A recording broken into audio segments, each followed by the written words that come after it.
అందరికీ నమస్కారం అండి. టెట్ అండ్ డిఎస్సి 2026 రాసేటువంటి అభ్యర్థులందరూ మరి డిఎస్సి ఉద్యోగము సాధించాలనే ఉద్దేశంతో మరి జాబ్ క్యాలెండర్ను విడుదల చేయాలనే ఉద్దేశంతో హైదరాబాద్లోని దిల్సుఖ్ నగర్లో వీళ్ళు ధర్నాకు దిగడం జరిగింది. మరి అభ్యర్థులంతా ఆందోళనకు దిగారు, ధర్నా చేస్తున్నారు. జాబ్ క్యాలెండరు విడుదల చేయాలనే ఉద్దేశంతో మరి ఇందిరమ్మ క్యాంటీన్ ముందు బైఠాయించడం జరిగింది. నిరుద్యోగులు అందరూ భారీ ఎత్తున మరి ధర్నాకు దిగడం జరిగింది.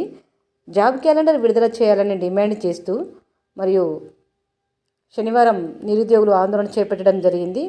వారు మెరుపు ధర్నాకు దిగే అవకాశం ఉందన్న సమాచారంతో హైదరాబాద్ దిల్సుఖ్ నగర్ ప్రాంతంలో ఉన్నటువంటి పోలీసులు మాత్రం అప్రమత్తం కావడం జరిగింది. ఎందుకనంటే ఇలాంటి అవాంఛనీయ ఘటనలు జరగకుండా ముఖ్య కూడల వద్ద మరియు ఎక్కువ జనసమూహం ఉన్న చోట, బస్ స్టాప్లు, మెట్రో పరిసర ప్రాంతాల్లో బందోబస్తు చేపట్టారు. దిల్సుఖ్ నగర్ ప్రాంతంలో ఉన్నటువంటి పోలీసులు మరి ఇందిరమ్మ క్యాంటీన్ ఒక చోట, మరో చోట నిరుద్యోగులు బైఠాయించడం జరిగింది.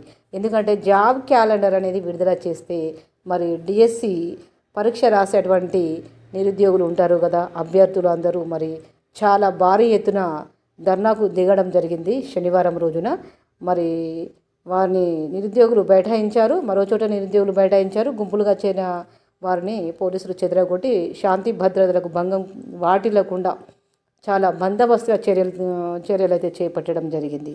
ఈ విధంగా ఎందుకంటే నిరుద్యోగులు ఇక ఎప్పుడు డిఎస్సి పడుతుంది, టెట్ అంటే ప్రతి సంవత్సరానికి 2 సార్లు వస్తుంది కాబట్టి మరి తప్పకుండా జాబ్ క్యాలెండర్ అయితే విడుదల చేయాలనే ఉద్దేశంతో మరి నిరుద్యోగులంతా మరి ధర్నాకు దిగడం జరిగింది.